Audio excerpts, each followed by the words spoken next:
Doctor Digambar गीते यांनी छत्रपती शिवरायांच्या प्रतिमेला पुष्पहार अर्पण करून भारतरत्न डॉक्टर बाबासाहेब आंबेडकर यांना प्रणाम करून शिक्षणतज्ज्ञ शिक्षणरत्न महात्मा ज्योतिबा फुले सावित्रीबाई फुले यांना प्रणाम केला आहे। तसेच आरक्षणाचे संस्थापक छत्रपती शाहू महाराज यांना प्रणाम करून कॅन्डल मार्च काढण्याचे महत्त्व पटवून दिले आहे। संपूर्ण जगभरातील विविध देशातील विविध राज्यातील ग्रामीण भागातून शहरी भागातून हजारो मुली व महिलांवर लैंगिक अत्याचार करून त्यांची हत्या करण्यात येते। त्यांच्यावर अतिप्रसंग ओढला जातो तेव्हा यांना आळा घालणार कोण? आरोपीला सजा मिळणार कधी? संपूर्ण देशभरातून संतप्त नागरिकांचे एकच मागणी आहे, अशा आरोपीला त्वरित शासन करून फाशीची शिक्षा द्यावी। संपूर्ण तळागाळातून महिला भगिनींचे प्रचंड प्रमाणात तळमळ व्यक्त होते। अशा मुकाट आरोपीला त्वरित शासनाचे फास्ट ट्रॅकवर घेऊन फाशीची सजा सुचवावी अशी संपूर्ण देशभरातील नागरिकांची विनंती आहे। आम्हाला विश्वास आहे की शासन नक्कीच आरोपीला कठोर शासन करेल। संपूर्ण देशवासियांची एकच इच्छा आहे, असा निष्ठुर आरोपींचं वकीलपत्र कोणीही घेऊ नये। या कॅन्डल मार्चमध्ये समाजसेवक, सर्व संस्थेचे पदाधिकारी, सुहास अवॉर्ड, नाना झंजार, प्रदीप लिमकर, विनोद बाटे, मयूर जाधव, सुनील पवार, अशोक जाधव तसेच महिला भगिनीपैकी सौ आसवारी वाबळे, सौ वैशाली भिंगारे, दर्शना पवार, माधवी पवार, आशा पवार, सुनीता मोरे, श्रुती मोरे, सुषमा जाधव, तन्वी यादव इत्यादी भगिनी यांनी उपस्थिती दाखवली। अनेक महिला भगिनींनी व समाजसेवकांनी आपले मनोगत व्यक्त केले आणि सर्वांचे शेवटी संस्थेचे अध्यक्ष डॉक्टर गीते यांनी आभार व्यक्त केले। त्याचबरोबर काही पोलीस कर्मचारीही हजर होते। हिंदवी स्वराज्याचे संस्थापक छत्रपती शिवाजी महाराज यांना प्रणाम करतो। संविधानाचे संस्थापक भारतरत्न डॉक्टर बाबासाहेब आंबेडकर यांना प्रणाम करतो। महात्मा ज्योतिबा फुले तसेच सावित्रीबाई फुले यांना प्रणाम करतो।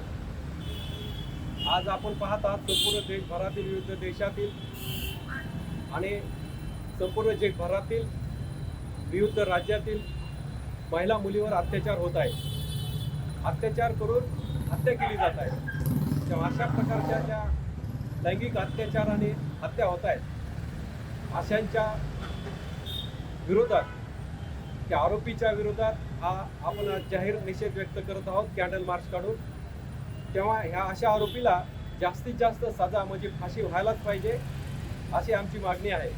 तेव्हा आम्हाला आत्मविश्वास आहे की सरकार अशा आरोपीला जास्तीत जास्त फास्ट ट्रॅकवर निकाल लावून त्याला सजा देईल अशी आम्ही अपेक्षा व्यक्त करतो। जय हिंद, जय महाराष्ट्र। आज संपूर्ण महाराष्ट्रामध्ये, भारतामध्ये लहान मुली, महिला यांच्यावर अत्याचार, अतिप्रसंग होते आणि असे अतिप्रसंग करणारे नराधम त्यांना सरकार जामीन का देतो? त्यांना जामीन न देता सरकारने अशा नराधमांना ताबडतोब फाशी ही शिक्षा दिली पाहिजे आणि त्यांना लवकरात लवकर सरकारने कठोर कारवाई करून फाशी शिक्षा दिली पाहिजे अशी आमची महाराष्ट्र जनतेची मागणी आहे। जय हिंद, जय महाराष्ट्र। श्री छत्रपती शिवाजी महाराज व डॉक्टर बाबासाहेब आंबेडकर यांना वंदन करून आज जे आपल्या महाराष्ट्रामध्ये जे शिवाजी महाराजांनी पेरलं खरं तर, पण त्या पद्धतीनं आज पुढे चाललेलं दिसत नाही। कारण ज्यासाठी रक्त त्यांनी सांडलं, ज्या चांगल्या भूमीसाठी सर्व काही केलं, त्या महिला आज असुरक्षित दिसून येतात। कारण महिलांवर जर अत्याचार होत असेल तर कुठला न्याय देतोय आपल्याला सरकार? मग जास्तीत जास्त शिक्षा जे आपल्या महाराष्ट्रात आज महिलांवर अत्याचार व्हायला लागले, लहान मुली पण सोडत नाही, म्हणजे किती नराधमाची वृत्ती वाईट झालेली आहे। तर त्यांना जास्तीत जास्त कशी फाशीची शिक्षा देता येईल याचा विचार सरकारने करावा। कारण त्यांनाही मुलं आहेत, त्यांनाही मुली आहेत।